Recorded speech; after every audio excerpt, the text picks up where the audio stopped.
I suspected my boyfriend of cheating, so I bought him a journal for Valentine's Day.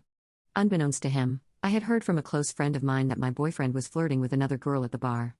When I heard this information, I started to notice signs of my boyfriend acting suspicious.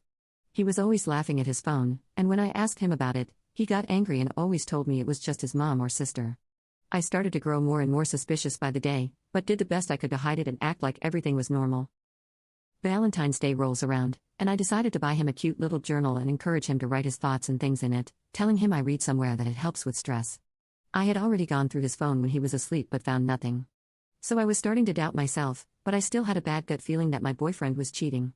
I knew he loved writing, so I thought that this was a perfect gift and maybe I could catch him writing something about his little secret. A few weeks passed, and I had almost forgotten about the whole thing when one night he came home smelling like perfume. I brushed it off and pretended to fall asleep.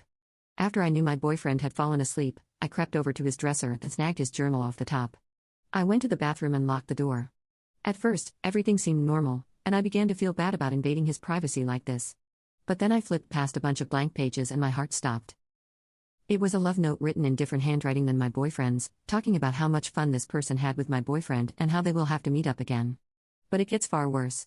Underneath the note was my boyfriend's handwriting replying to the note, making fun of how oblivious I was and how I was too nice.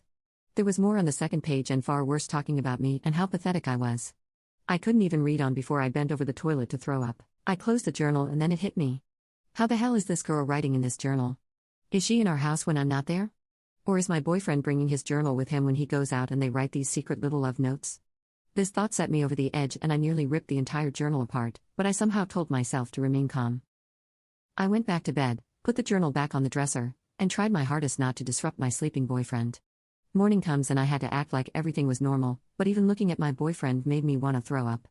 I knew that my boyfriend planned on going out with his friends again that night, and sure enough, he tells me he's leaving around 8 p.m. I act all kind and innocent as he's leaving. And as soon as he closes the door, I race upstairs. You can now check part 2 by clicking on share then more.